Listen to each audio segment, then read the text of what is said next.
नमस्कार, माउन्टेन समाचारमा स्वागत छ। म मञ्जु कार्की। नमस्कार, म सचिता बुढाथोकी। सुरुमा अहिलेसम्मका मुख्य समाचार।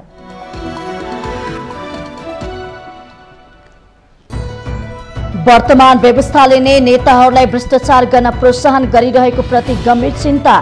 ओडा सदस्यदेखि प्रधानमन्त्रीसम्मको ध्यान विकासभन्दा पनि पैसा खर्च गर्नेमा मात्र केन्द्रित। नेपालमा चीन विरोधी कुनै पनि गतिविधि नहोस् भन्ने चीनको चाहना। आफ्नो भ्रमण नेपालका दलहरूसँग सम्बन्ध बढाउन केन्द्रित रहेको सीपीसीका विदेश विभाग प्रमुख ल्युको प्रश्नोक्ति। केन्द्रीय कार्य समितिको बैठकमा सरकारको काम कारबाही विरुद्ध सशक्त रूपले प्रस्तुत हुने कांग्रेसको असन्तुष्टि समूहको निर्णय। सरकारले नै संविधान पालना नगरेको आरोप। वाम एकता राजनीतिक बहसको विषय बनिरहेका बेला चिनिया कम्युनिस्ट पार्टीका नेता नेपाल भ्रमणमा। नेपालका ठूला कम्युनिस्ट पार्टीहरूको एकतामा चिनिया सदाशयता रहेको टिप्पणी। मुलुकको अर्थतन्त्रको माग र समय अनुसार मौद्रिक नीति आउने नेपाल राष्ट्र बैंकका गभर्नर अधिकारीको दावी। निजी क्षेत्रले सहज नीतिको अपेक्षा गर्नु स्वाभाविक रहेको उल्लेख। राष्ट्रपति र प्रधानमन्त्रीको घरमा कब्जा गरेका प्रदर्शनकारीले दुवै नेताको राजीनामा नआएसम्म कब्जा गरेका घर नछाड्ने। राजीनामा नै अन्तिम शर्त भएको श्रीलङ्काली जनताको भनाई। र आइसिसी पुरुष विश्वकप लिग 2 अन्तर्गतको त्रिकोणात्मक सिरिजको लागि आज नेपाल र नामिबिया बीच खेल हुँदै नामिबियालाई पराजित गर्दै सुखद सुरुवात गर्ने दाउमा नेपाल।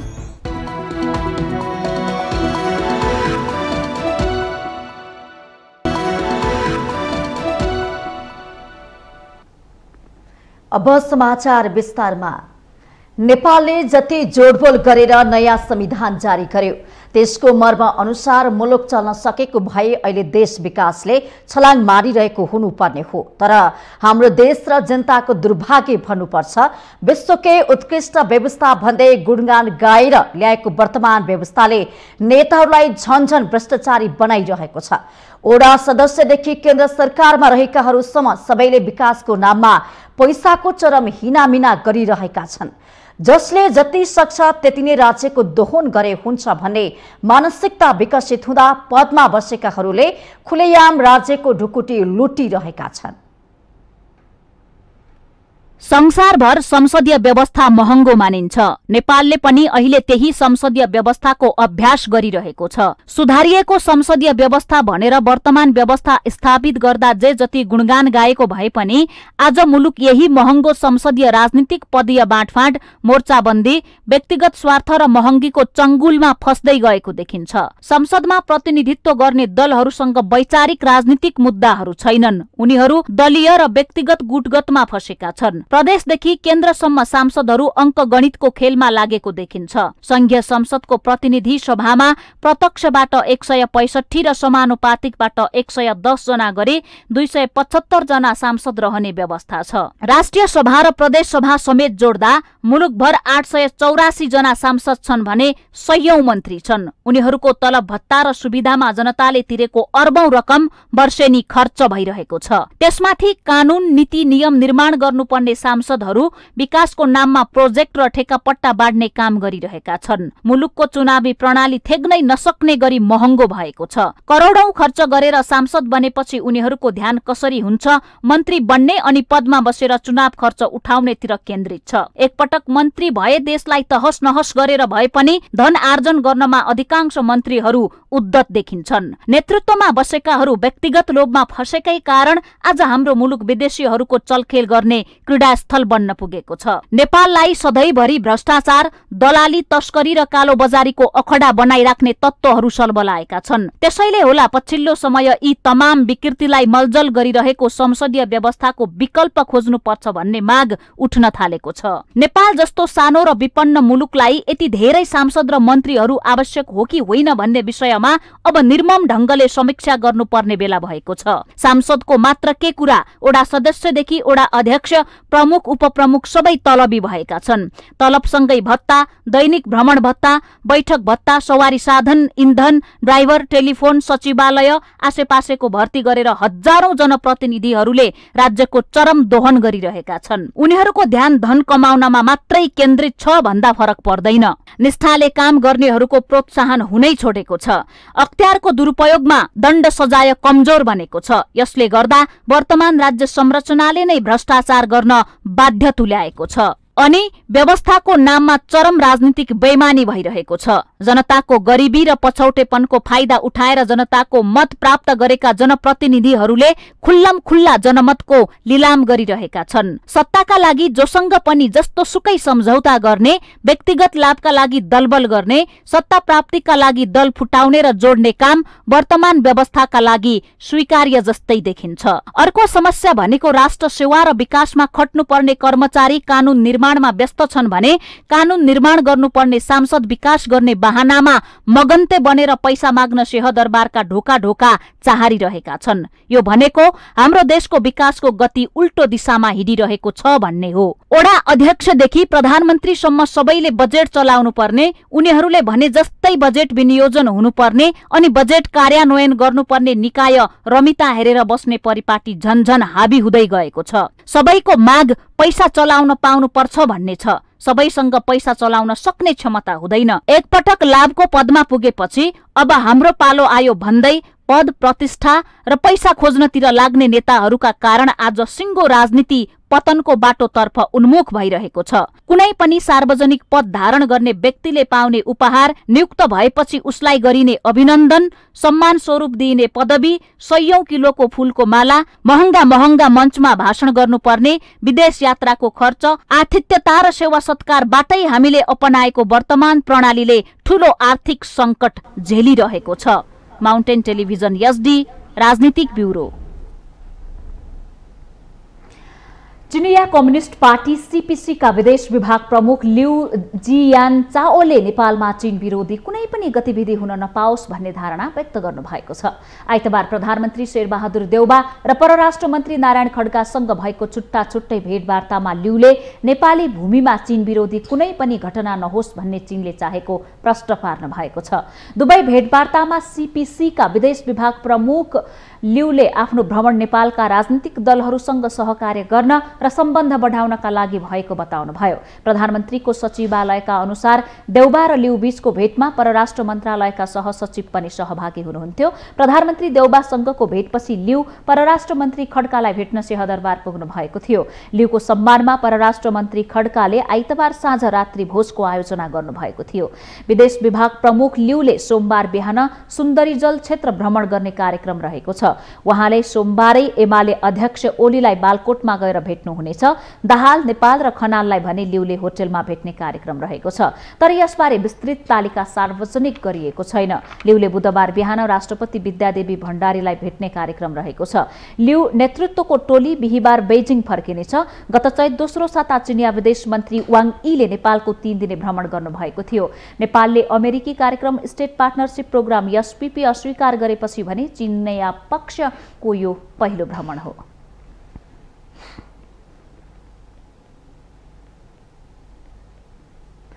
नेपाली कांग्रेसको शेखर कोइराला पक्षले सोमबारबाट सुरु हुने पार्टी केन्द्रीय कार्य समितिको बैठकमा सरकारको काम कारबाहीसँगै आगामी चुनावमा कसरी जाने भन्ने बारेमा गम्भीर समीक्षा गर्ने लगायतका एजेन्डा तय गरेको छ। आइतबार काठमाडौँमा बसेको शेखर पक्षको बैठकले देशमा भ्रष्टाचारमा डुबेको भन्दै सरकारको काम कारबाहीको गम्भीर समीक्षा गर्नुपर्ने नेचोट निकालेको छ। सरकारले ल्याएको बजेटले पारेको असरबारे पनि कार्य समितिमा कुरा उठाउने शेखर पक्षले बताएको छ। गठबन्धन सँगसँगै पार्टीलाई विदेश सम्मत तवरले कसरी चलाउन सकिन्छ भन्ने विषयमा आज हुने बैठकमा छलफल गर्ने विषयमा बैठक केन्द्रित रहेको शेखर पक्ष नेता चन्द्र भण्डारीले नेपाली कांग्रेसको भोलिदेखि केन्द्रीय समितिको बैठक हुँदैछ। त्यो बैठकमा चाहे निर्वाचनको स्थानीय तहको समीक्षा होस् वा सरकारको समीक्षा होस् वा यसले ल्याएको बजेटमा पारेको असरको बारेमा वा भ्रष्टाचारको बारेमा देखि पार्टीलाई विधिविध तरिकाले चलाउने कुराहरूमा केन्द्रीय समितिमा छलफल गर्ने र कांग्रेसलाई कसरी मजबुत बनाउने र गठबन्धनको बारेमा पनि अझ बृहत्तर रूपमा पार्टीलाई फाइदा हुने तरिकाले कसरी छलफल गर्ने राख्ने भन्ने कुरामा हाम्रो छलफल भयो। बैठकमा शेखर पक्षले पार्टीको भातृ संस्थाहरूको सबैको पुनर्गठन गर्न र विभागहरूलाई समयमै पूर्णता दिन पनि पार्टी सभापति देउवाले दबाब दिने निर्णय गरेको छ। सरकारले नै संविधानको पालना नगरेको आरोप पनि शेखर समूहले लगाएको छ। आफ्ना असन्तुष्टिहरू सोमबारबाट हुने केन्द्रीय कार्य समितिमा शेखर पक्षले राख्छ त भन्ने प्रश्नको जवाफमा नेता भण्डारीले आफूहरूको असन्तुष्टि नभई पुरानो कांग्रेसको गरिमा र व्यवहार कांग्रेसले बोकोस् भन्ने चाहना भएको बताउनु भएको छ। कांग्रेसको इतिहास गरिमा र व्यवहार र इतिहासलाई कांग्रेसले बोकेर जाओस् भन्ने मात्रै कुरा हो, हाम्रा असन्तुष्टि होइन। र दोस्रो कुरा के हो भन्नुहुन्छ भने कांग्रेस पार्टीले अरूलाई गाइड गर्ने हो। अरूलाई गाइड गर्ने पार्टीले आफ्नो विधानलाई पालन गर्नुपर्छ, तब न कांग्रेसले नेतृत्व गरेको बेलामा संविधानको पालना हुन्छ। हामीले आफ्नो विधानको पालना नगर्ने, अरूले संविधान मिच्यो भने हामीले के गरेर जवाब दिने? अहिले सत्तामा दासहरूको प्रवृत्ति हावी हुँदा भ्रष्टाचार बढेको भन्दै देश अप्ठ्यारो अवस्थामा पुगेको शेखर पक्षको दाबी छ। पार्टीको विधान अनुसार विभागहरू समेत गठन गर्न नसकेको भन्दै शेखर पक्षले सभापति देउवाको सार्वजनिक रूपमै आलोचना गर्दै आएको छ।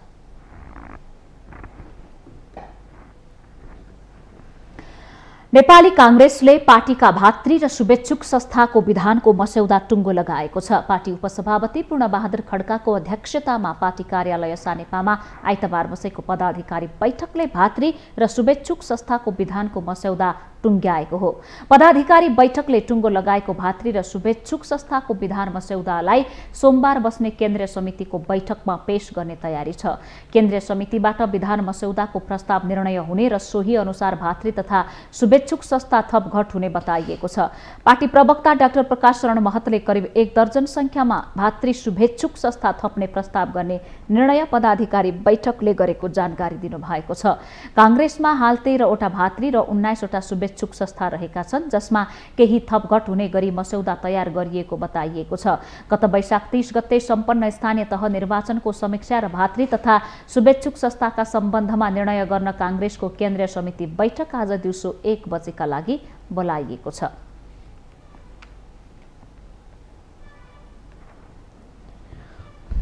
नेपाली कांग्रेसको केन्द्रीय कार्य समिति बैठक सोमबार आज बस्दैछ। पार्टीमा पछिल्लो समय स्पष्ट दुई धार देखिएकोमा संस्थापन पेलेरै जाने र एकतर्फपक्ष कडा प्रतिवादमा उत्रने रणनीति बनाएका छन्। शेखर पक्षले छुट्टै बैठक राखेर बैठकमा कडा रूपले प्रस्तुत हुने तयारी गरेको छ। सोमबार बस्ने केन्द्रीय कार्य समिति बैठकका एजेन्डाहरूमा छलफल गर्न कांग्रेस सभापति शेरबहादुर देउवाले आइतबारका लागि पदाधिकारी बैठक बोलाउनु भएको थियो। पछिल्लो समय सभापतिको कार्यशैलीप्रति असन्तुष्टि जनाउँदै शेखर कोइराला पक्षले विद्रोही रणनीति बनाउँदा त्यसको प्रतिउत्तरमा कसरी प्रस्तुत हुने भन्ने विषयमा छलफल हुने बताइएको थियो। पदाधिकारी बैठकको कार्यतालिका पहिलेदेखि नै तय छँदै थियो। आइतबार नै शेखर पक्षले आफू निकटका पदाधिकारी सहित नेताहरूको बैठक बोलायो। यसअघि असार 16 र 17 गते बसेको शेखर पक्षको भेलाले सभापतिको कार्यशैली र पार्टी सञ्चालनमा कमजोरी औल्याउँदै त्यसलाई कार्य समिति बैठकमा सशक्त ढंगले उठाउने रणनीति बनाएको थियो। आइतबारको बैठकले पार्टी सभापति देउवामाथि अझ दबाव बढाउने रणनीति शेखर पक्षले बनाएको छ। विधानले किटानी व्यवस्था गरेका कामहरू उहाँबाट सम्पादन भएका छैनन् र यही बीचमा चाहिँ 4 वटा भातृ संस्थाको सभापति पनि मनोनयन गर्नुभएको छ। यी विषयहरूमा चाहिँ अब समीक्षा बैठकमा चाहिँ समीक्षा पनि गर्ने स्थानीय तहको निर्वाचनको र चाहिँ अरू विविध विषय भन्नाले चाहिँ पार्टीको विधानलाई कार्यान्वयन गर्ने विषय नै हो। आगामी निर्वाचनतर्फ यो बैठक जाँदैन र भोलिको बैठकमा चाहिँ कसरी प्रस्तुत हुने भन्ने विषयमा चाहिँ यो बैठक हो। सशक्त रूपमा समूहहरू आएकै छैनन्। अहिले हामी त ट्रान्जिसनको फेजमा नै छौँ। 6-7 महिना भयो पार्टीको महाधिवेशनहरूको स्थानीय निर्वाचन गरेका छौँ र पार्टीभित्र आफ्नो अस्तित्वभन्दा पनि राष्ट्रिय राजनीतिमा कांग्रेसको अस्तित्वलाई कसरी मजबुत बनाउने कुरा मेजर कुरा हो। त्योतिर हामी लाग्ने कुरा छ र भोलिको बैठकबाट धेरै कुराहरू बाहिर आइहाल्छन्। स्थानीय निर्वाचनपछि पहिलो पटक बस्न लागेको कांग्रेस केन्द्रीय कार्यसमितिको बैठकले स्थानीय निर्वाचन परिणामको समीक्षा गर्ने र अन्य विविध विषयमा छलफल गर्ने कार्यसूची रहेको छ। बैठकमा शेखर पक्ष कडा रूपमा प्रस्तुत हुनेमा सभापति देउवा जानकार हुनुहुन्छ। महाधिवेशनको 6 महिना कटिसक्दा समेत सभापतिले मनोनित गर्ने केन्द्रीय सदस्य मनोनयन हुन बाँकी नै छ भने कोषाध्यक्ष समेत कांग्रेसले चुन्न सकेको छैन। पार्टीको विधान अनुरूप हालसम्म सम्पूर्ण विभागहरू गठन भइसक्नु पर्नेमा त्यसमा पनि कांग्रेस चुकेको छ। यस्तोमा पार्टीलाई विधान अनुरूप सञ्चालन गर्नेमा जोड दिनुभन्दा एकले अर्को पक्षलाई आरोप लगाउनमै कांग्रेस व्यस्त छ। त्यसकारण पार्टी सभापतिले विधानलाई चाहिँ टेर्नु भएन, विधान अनुसार चल्नु भएन भन्ने कुरामा त कुनै सत्यता छैन। अहिले त पार्टी विधि र पद्धति अनुसार नै चलेको छ। विधानको व्यवस्था बहुमतले निर्णय गर्ने विधान पद्धतिले नै दिएको व्यवस्था हो। त्यो हुँदाहुँदै पनि पार्टी सभापतिजीले हरेक निर्णयहरूमा सबैको सहमति जुटाएर निर्णय गर्दै आउनु भएको छ। त्यो विधिले दिएको अधिकारभन्दा पनि अझ माथि उठेर महाधिवेशन पश्चात गुटको अन्त्य गर्ने र विधान अनुरूप पार्टी चलाउने प्रतिबद्धता गरे पनि कांग्रेसमा पुरानै प्रवृत्तिले निरन्तरता पाएको छ। महाधिवेशनमा 40% मत प्राप्त गरेका डाक्टर शेखर कोइरालाले भागभण्डा नखोजी सभापतिसँग सहकार्य गरेर जाने बताए पनि पछिल्लो समय गुटगत भेलालाई निरन्तरता दिँदै आउनु भएको छ। एकले अर्को पक्षलाई पेलेरै अगाडि बढ्ने मनसायमा संस्थापन र इतर पक्ष दुवै देखिनुले पार्टी सञ्चालन अझ लथालिङ्ग बन्ने देखिएको छ। अब सोमबारको केन्द्रीय कार्यसमिति बैठकमा उठ्ने विषयवस्तु र सो उपर गर्ने निर्णयले कांग्रेसको आन्तरिक शक्ति सन्तुलनको दिशा निर्देश हुनेछ। माउन्टेन टेलिभिजन एसडी का लागि क्यामेरामा केशवराज श्रेष्ठ र विक्रम साक्यका साथमा सुजन चालिसेको रिपोर्ट। माउन्टेन समाचारमा पालो भएको छ विश्रामको।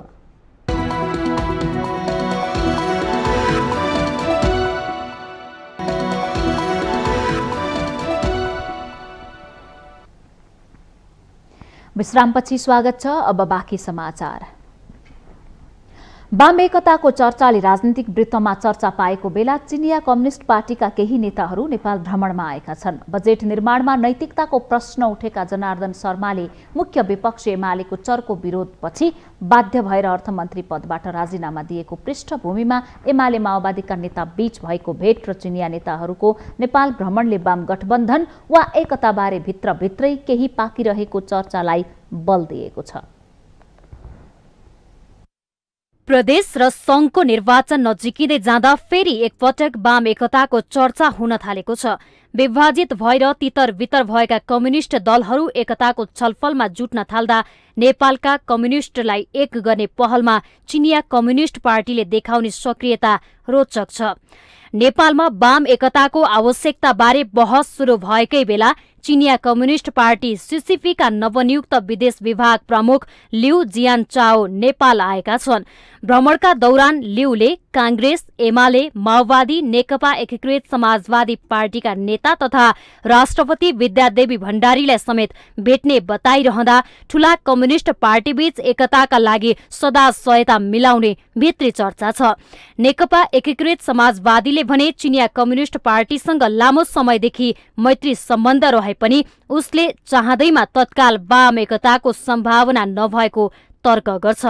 अब कतिपय नेताहरूले चाहिँ होइन पहिलेकै चाहिँ त्यो नेकपालाई पो ब्याउतन सकिन्छ कि भन्ने बाट पनि छलफल सुरु गर्नुभएको छ। यो छलफल मात्रै हो, प्रारम्भ मात्रै हो। तर एमाले र हाम्रो बिचमा, एमाले र माओवादीको बिचमा भने फेरि ठुलो अन्तर छ। एमाले समाजवादी कार्यदिशा अँगालेको छैन। त्यो निर्णयबाट माथि निस्किन सायद त्यो अहिलेको नेतृत्व सक्दैन।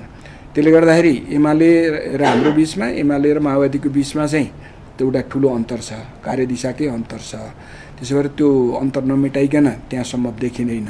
त्यसका निम्ति एमाले सबभन्दा पहिले हिजो लोकतन्त्रका विरुद्ध कदम चालेर गल्ती गरियो भन्ने कुरा स्वीकार गर्नुपर्छ। नेकपा यसका नेता भुसालले यसो भनिरहँदा पनि निर्वाचन मिति घोषणाको पूर्व सन्ध्यामा उत्तरी छिमेकबाट आएको भ्रमणलाई अर्थपूर्ण रूपमा लिएको छ। हालै मात्र माओवादी केन्द्रका अध्यक्षले दिएको अभिव्यक्ति र एमालेकै केही दोस्रो तहका नेताहरूले वाम एकताबारे गरेको टिप्पणीका कारण पुनः वाम एकताको पहल नहोला भन्न पनि सकिँदैन। तर वास्तवमा भने नेकपा एमाले पनि चिनिया नेताहरूले नेपालमा पश्चिमा देशहरूको प्रभाव पर्नबाट रोक्न र आफ्नो मुलुक विरोधी गतिविधि हुन नदिन सतर्क रहेको, तर नेपालका कम्युनिष्ट पार्टीहरूको एकतामा कुनै जोड बल नदिएको जवाफ दिन्छन्।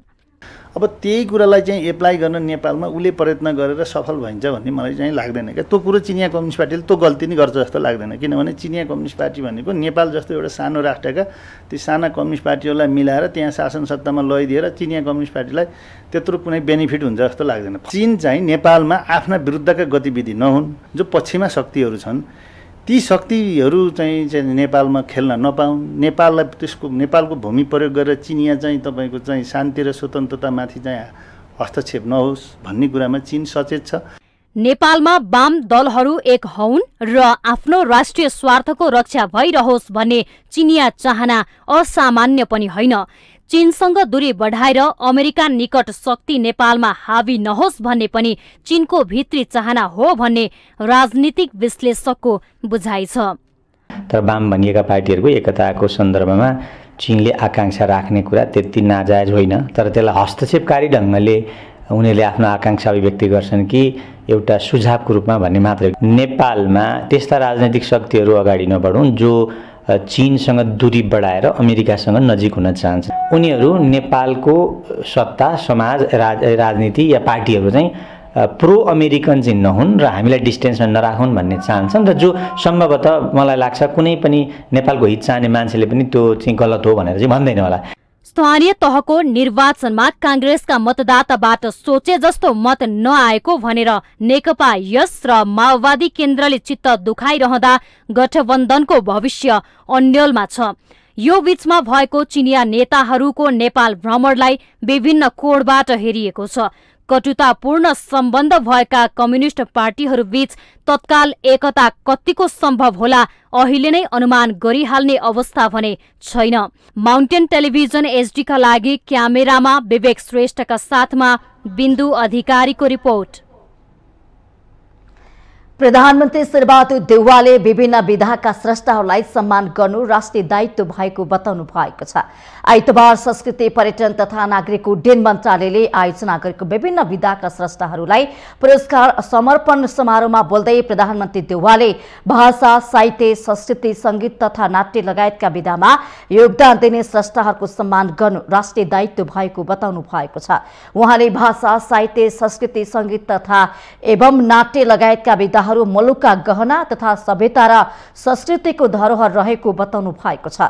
उहाँले नेपालका संस्कृति तथा साहित्य राष्ट्रिय गौरवको विषय भएको पनि बताउनु भयो। भाषा, साहित्य, संस्कृति, इतिहास, कला, संगीत एवं नाट्य लगायतका विधाहरू मुलुकका गहना हुन्। ती हाम्रा सभ्यता र संस्कृतिका धरोहर हुन्। यी हाम्रा राष्ट्रिय गौरवका विषय हुनुका साथै तिनले नै विदेश तथा विदेशमा नेपालको विशिष्ट राष्ट्रिय पहिचान बनाउन सुझाव पुर्याउँदै आएका छन्।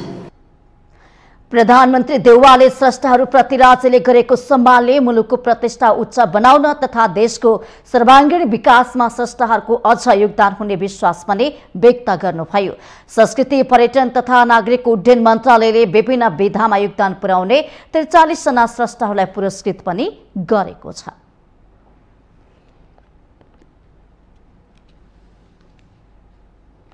नेकपा एमालेका अध्यक्ष केपी शर्मा ओलीले साहित्यिक रचनालाई निरन्तरता दिन स्रष्टाहरूलाई प्रोत्साहन गर्नुपर्नेमा जोड दिनु भएको छ। छिन्न लता गीत पुरस्कार गुठीले आइतबार काठमाडौँमा आयोजना गरेको एक कार्यक्रममा बोल्दै पूर्व प्रधानमन्त्री समेत रहनुभएका अध्यक्ष ओलीले गीत, संगीत, गायन सहितको साहित्यिक रचनालाई निरन्तरता दिन स्रष्टालाई आग्रह गर्नुभएको हो। उहाँले गीत, संगीत र गायनको क्षेत्रलाई अगाडि बढाउन नेपाली जनता सदैव प्रतिबद्ध रहेको पनि स्पष्ट पार्नु भएको छ। नेपाल कविता, गीत, संगीत, गायन जस्तो रचनाको परम्परा भएको मुलुक भएको उल्लेख गर्दै अध्यक्ष ओलीले त्यस परम्परालाई निरन्तरता दिएरै अघि बढ्नुपर्ने आवश्यकता औल्याउनु भएको छ। हाम्रो साहित्यिक परम्परा, हाम्रो कवि परम्परा आजको होइन, यो परम्परालाई अगाडि बढाउन हामी कृत सङ्कल्पित छौँ। गीतको क्षेत्रमा, सङ्गीतको क्षेत्रमा, गायनको क्षेत्रमा हाम्रा साथीहरू प्रतिबद्ध हुनुहुन्छ र उहाँहरूलाई प्रोत्साहन गर्न छिन्नलता पुरस्कार गुठीले त अगुवाई गर्यो। मैले अघि नै भने यो उहाँहरूको मात्रै होइन कि उहाँहरूको तर्फबाट हामी सबैले गरेको सम्मान हो। हामी सबै नेपाली जनता पनि यस परम्परालाई अगाडि बढाउन प्रतिबद्ध छौँ भन्ने कुरा आजको यस कार्यक्रमले पनि बताएको छ। अध्यक्ष ओलीले गीत सङ्गीत सहितका साहित्यिक रचनाहरू छन्दबद्ध र लयबद्ध हुने भएकाले त्यसलाई बिर्सन नसकिने बताउनु भएको छ।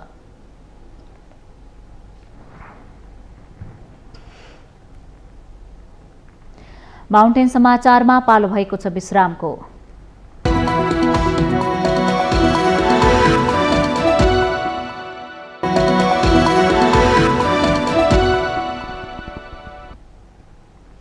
विश्रामपछि स्वागत छ। अब बाँकी समाचार। बाँकेका उद्यमी महिलाहरू लघुवित्तको कर्जा चुक्ता गर्न नसक्दा समस्यामा परेका छन्। लघुवित्तबाट लिएको कर्जा तिर्न नसक्दा उनीहरू विभिन्न संस्थाहरूबाट ऋण माग्नको लागि धाउन बाध्य भएका छन्।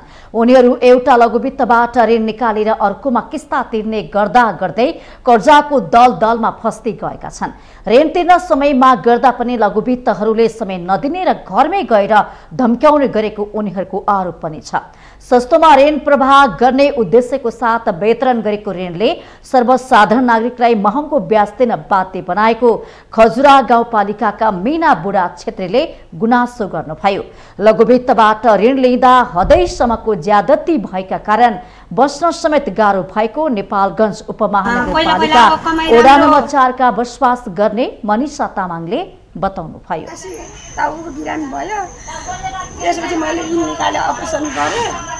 अनि त्यसपछि फेरि यस्तो भएछ र अब त्यो जुन तिर्ने भनेको पैसा छोरा र बाउ छोरा बिरामी भएर फेरि त्यहीमा लगानी भयो कि मेरो। ग्रामीणको सरले के भन्नुहुन्छ, तपाईँ वहाँ अर्को समूहमा बस्नुभएको अनि हामीले यहाँ ट्रान्सफर गरिदिएको, तपाईँ रुँदै आउनुभयो, हामीले यति लाख रुपियाँ लगानी दिएछौँ, तपाईँले किस्ता तिर्न सक्नुहुन्न भनेर हामीलाई भन्नुभयो। सर हामीले मलाई उहाँले 4 लाख रुपियाँ लगानी दिनु त 80,000 कसरी घट्यो त? त्यो मैले तिरेर त घट्यो नि। अनि अहिले रिनो गरे 2 किस्ता बुझा छैन भनेर घरमै आउने थर्काउने सर हामीलाई। अर्का पीडित धना सुनवारले लघुवित्तले गर्दा घर परिवारको सम्बन्ध नै बिग्रिएको बताउनु भएको छ। पीडित दरम रिम भुइँहारले लघुवित्तहरूले ऋण दिने बेला आर्थिक स्थिति र अवस्था समेत नहेरी दिने गरेको र घरमा आकस्मिक समस्या आएर ऋण तिर्न केही समय लाग्यो भन्दैमा दिनदिनै दबाब दिनु उचित नभएको बताउनु भयो। पैसा दिन नसकेर घर लिलाम गरिदिन्छु भन्छ नि, यस्तो भनिरहेको छ नि। र बिहान एउटा सराद ल तपाईँले जुन चाहिँ यस्तो तपाईँको घरमा ताला लगाइदिन्छु, या गरिदिन्छु, त्यहाँ गरिदिन्छु, घरबाट निकालिदिन्छु। एउटा किराना पसलमा आइयो, पहिला लकडाउनमा अहिले पछाडिको लकडाउनको समस्या भयो। तिर्दा कोही ब्याजमा हाम्रो बचतबाट मिलाउनु भन्नु कसैले नराम्रो शब्दले बोल्नुहुन्छ। झन्बागतिर भने लघुवित्तहरूले कोही बच्चाहरूलाई असर पार्ने बोल्नुहुन्छ कसैले। यसैबीच लघुवित्त संस्थाहरूको ऋण असुलीको ज्यादती विरुद्ध सङ्घर्ष सुरु भएको छ। बचौं बचाऊ र अघि बढौं भन्ने नाराको साथ लघुवित्त संस्थाहरू विरुद्ध देशव्यापी रूपमा सङ्घर्ष गरिने समितिका उपाध्यक्ष फतेबहादुर पुन मगरले बताउनु भएको छ। नेपालमा झण्डै 58 लाख नागरिकलाई लघुवित्तले ऋण प्रवाह गरेकोमा तीमध्ये 22 लाखले ऋण तिर्न नसक्ने अवस्थामा रहेको लघुवित्तीय संस्थाहरूको विरुद्ध सङ्घर्ष समितिका उपाध्यक्ष मगरले बताउनु भएको छ। लगानी गर्नुपर्ने हो। धेरै संस्थाहरूले लगानी गरेर गाउँका सोझा साझाहरूलाई अहिले 15-20 वटासम्म संस्थाले लगानी गरेर उसको उठीबास लगाउने अवस्था, धेरै मान्छेहरू झुन्डेर मरेको, आत्महत्या गरेको, विष खाएको, कोही पागल भएर गल्लीमा हिँडेको, त्यो अवस्थादेखि चाहिँ उनका घर परिवारका छोराछोरीहरूले पढ्न नपाएको त्यो अवस्था देखेर हामी यो सङ्घर्ष समिति खोलेर अब देशव्यापी रूपमै आन्दोलनको तयारी गरिरहेका छौँ। लघुवित्तबाट पीडित महिलाहरूले सरकारसँग लघुवित्त संस्थाहरू खारेज गर्न, लघुवित्त संस्थाले लगाएको सामूहिक ऋण मिनाहा गर्न, गरिब किसानलाई बिना धितो ऋण प्रदान गर्न, आवश्यकता र क्षमतामा आधारित काम र दामको व्यवस्था गर्न माग राखेका छन्।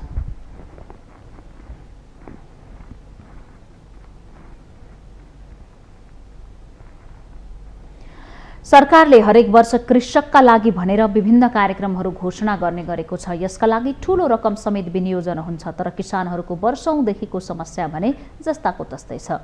हरेक वर्ष बाली लगाउने समयमा किसानहरूलाई मल अभावले सताउने गरेको छ र त्यसै क्रमको निरन्तरता यसपटक पनि देखिएको छ।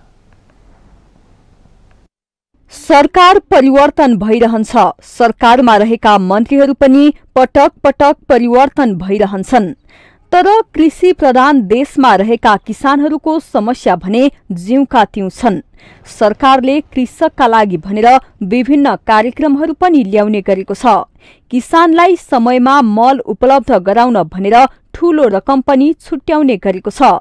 स्थानीयदेखि प्रदेश र संघीय सरकारले वर्षेनी अरबौं बजेट सक्ने गरे पनि रोपाईका बेला किसानले मल नपाउने समस्यामा भने कमी आउन सकेको छैन। मानो रोपेर मुरी फलाउने बेलामा मल नपाउँदा किसानहरू वर्षेनी समस्यामा पर्ने गरेका छन्।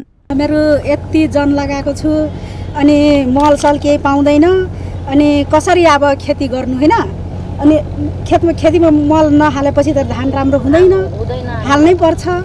अनि यो सरकारहरू केही पनि दिँदैन, न मल लाउन दिन्छ न केही दिन्छ। किसानहरू रासायनिक मलका लागि वर्षेनी शास्ति बेहोर्न बाध्य छन्। समयमा मल लगाएर उत्पादन बढाउने उद्देश्यका साथ धान रोप्न थालेका किसानहरू समयमा मल र बिउ नपाउँदा लागत समेत नउठ्ने चिन्तामा रहेका छन्। पटक पटक सम्बन्धित निकायलाई मलको लागि आग्रह गर्दा पनि मल पाउन नसकेको उनीहरूको गुनासो छ। यहाँ छ नेत्र भतिजलाई आचार्य त्यसको गरिराखेको छु, आफ्नो छ 10 कठा, अनि के गर्नु त्यतिकै माझे राख्नु, अधिया बटिया गर्दैछु हजुर। अनि भएन भने त हामीलाई मर्दिन। आज पनि सजामा भनेको मल आएको छ कि छैन त इन्डियन छ 2100 बोरा पर्छन्, ल डिएफी छैन यता नेपालको भन्छन्। अब हामीहरू के गर्नु? किसानहरूलाई समयमै रासायनिक मल उपलब्ध गराउन स्थानीय सरकार लागि परे पनि कृषि सामग्री केन्द्र र साल ट्रेडिङ कर्पोरेसनले आवश्यकता अनुसार मल उपलब्ध गराउन नसकेको इटहरी उपमहानगरपालिका कृषि शाखाले जनाएको छ। नगरपालिकाहरूले सहकारी तथा कृषि सम्बन्धी काम गर्ने संघ संस्थालाई जिम्मेवारी दिए पनि मल लिन जाँदा उक्त संघ संस्थालाई सरकारले नै समयमा रासायनिक मल उपलब्ध गराउन नसक्दा सिफारिस लिएर गएका विक्रेताहरूले समेत मल पाउन नसकेको कार्यालयले जनाएको छ। यो साल ट्रेडिङले पनि दिनुभएको थियो, हामीले 133 बोरा यहाँ भएका सहकारी 6वटालाई हामीले सिफारिस त गरेनौँ, त्यतिले पर्याप्त छैन। र युरियाको चाहिँ भर्खरै 15 गतेको साल ट्रेडिङको चिठी हामी कहाँ प्राप्त भएको छ। त्यो अब आज हामीले चाहिँ स्थानीय मल व्यवस्थापन समितिसँग बैठक बसेर कोटा निर्धारण गरेर त्यो अब सहकारीहरूलाई कति कति दिने भनेर हामीले त्यो निर्णय गरेर अनि सिफारिस पठाउँछौँ। अब मल चाहिँ अहिले अभावै छ, समस्या भइरहेछ। समयमा मल नपाएका कारण हरेक वर्ष किसानहरू निरुत्साहित हुने गरेका छन्। अपेक्षा अनुसार कृषिजन्य सामग्री उत्पादन नहुँदा तराईमा पनि खेतीयोग्य जमिन बाँझै रहने गरेको छ। सरकारले किसानलाई आश्वासन मात्र दिनुभन्दा समयमा मल उपलब्ध गराउन आवश्यक छ। माउन्टेन टेलिभिजन एचडी का लागि सुनसरी सहकर्मी विनोद आचार्यको रिपोर्ट। लिम्बुवान किराँत संयुक्त संघर्ष समितिले स्थानीय पहिचानको आधारमा 1 नम्बर प्रदेशको नामाकरण गर्नुपर्ने माग गरेको छ। प्रदेश सरकारले यही अधिवेशनबाट प्रदेशको नामाकरण गर्ने तयारी गरेको सन्दर्भमा समितिले आइतबार सुनसरीको इटहरीमा पत्रकार सम्मेलन गर्दै भौगोलिक अवस्था, सामाजिक, सांस्कृतिक, ऐतिहासिक पृष्ठभूमि एवं पहिचानको आधारमा नामाकरण गर्न आग्रह गरेको हो। नामाकरणको लागि घनीभूत छलफलमा रहेका राजनैतिक दलले पहिचानको विषयमा कुनै चासो नराखी कांग्रेस र एमाले कोशी, सगरमाथा लगायतका नामाकरण गर्नुपर्ने पक्षमा देखेकाले आन्दोलनको चेतावनी दिएको छ। प्रदेश नम्बर 1 को नाम चाहिँ लिम्बुवान किराँत हुनुपर्छ भन्ने हाम्रो संयुक्त समितिको अब महाबद्ध पार्टीको त्यो हाम्रो आवाज हो र अब हामी शान्तिपूर्ण रूपमा आन्दोलन गर्छौँ, विराटनगर घेराउ गर्छौँ, जिल्ला जिल्लामा हामी विचार बहसहरू लान्छौँ र आशा छ यहाँका एमाले, यहाँका कांग्रेसले, यहाँको प्रदेश नम्बर 1 सरकारले हामीलाई वार्तामा बोलाउनुहुन्छ। सरकारवाला सबै पक्षले पहिचानलाई ख्याल गरेर प्रदेशको नामाकरण गर्नुपर्नेमा समितिले जोड दिएको छ। पहिचानको आधारमा नाम राख्न माग गर्दै असार 27 गते मुख्यमन्त्री, पार्टी प्रमुख, प्रदेश प्रमुखलाई ज्ञापन पत्र बुझाउने, 28, 29 र 30 गते प्रदेश 1 का 14 जिल्लामा नै संघर्ष समिति बनाउन सम्मेलन गर्ने बताइएको छ। यस्तै 32 गते सबै जिल्लामा कोण सभा गर्ने र साउन 4 गते प्रदेशको राजधानी विराटनगरमा बृहत जनप्रदर्शन गर्ने समेत पत्रकार सम्मेलन मार्फत जानकारी दिएको छ।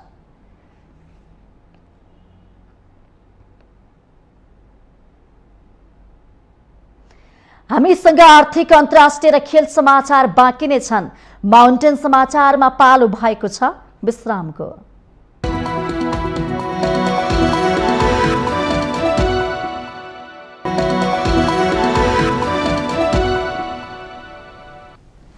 विश्रामपछि स्वागत छ। अब आर्थिक समाचार। आर्थिक समाचारको साथमा मेरो देश मेरो जगदम्बा सिमेन्ट, गुणस्तरको नयाँ स्तर Riddhi Siddhi cement, Jagadamba super sign तथा ग्याल्बा प्लस जस्ता पाता जीवनभरको भरोसा। 53 ग्रेड र 43 ग्रेडको सर्वोत्तम सिमेन्ट अपग्रेडेड स्ट्रेन्थका साथ।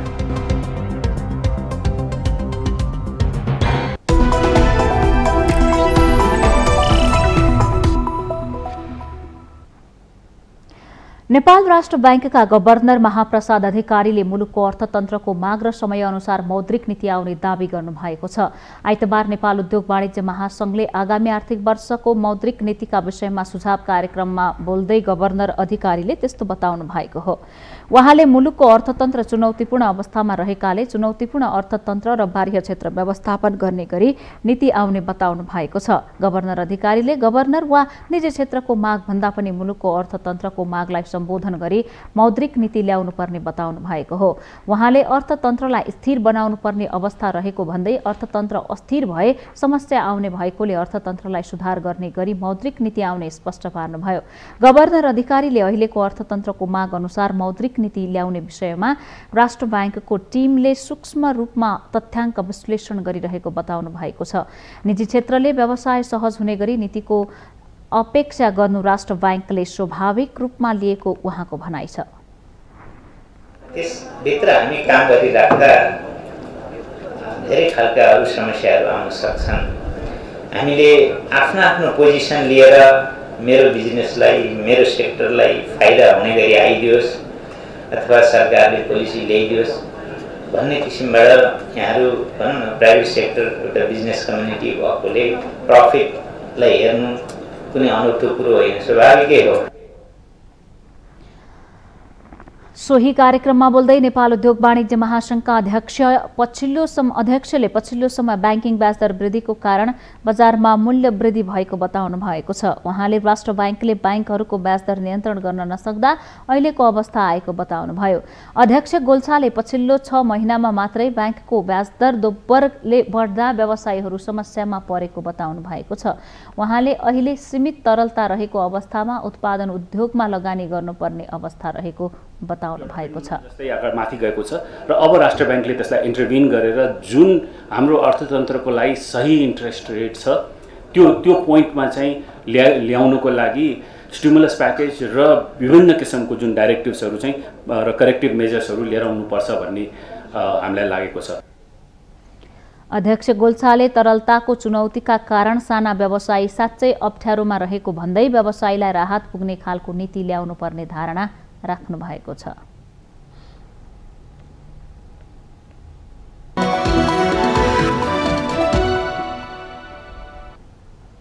विश्रामपछि स्वागत छ। हामी माउन्टेन समाचारको अन्त्यमा आइपुगेका छौं। जाँदा जाँदै मुख्य समाचार पुनः एकपटक।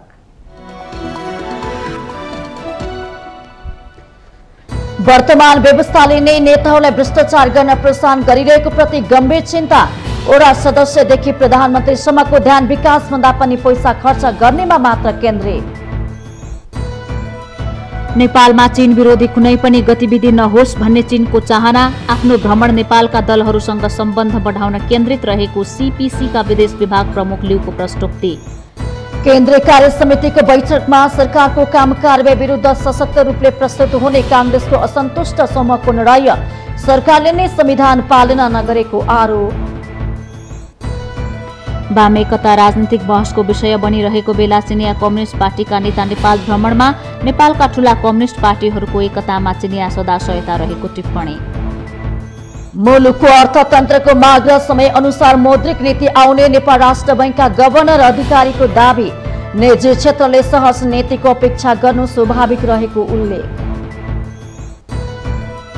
राष्ट्रपति र प्रधानमन्त्रीको घरमा कब्जा गरेका प्रदर्शनकारीले 2 नेताको राजीनामा नआएसम्म कब्जा गरेको घर नछोड्ने, राजीनामा नै अन्तिम शर्त भएको श्रीलङ्काली जनताको उल्लेख। र आइसिसी पुरुष विश्वकप लिग 2 अन्तर्गतको त्रिकोणात्मक सिरिजको लागि आज नेपाल र नामिबिया बीच खेल हुँदै नामिबियालाई पराजित गर्दै सुखद सुरुवात गर्ने दाउमा नेपाल।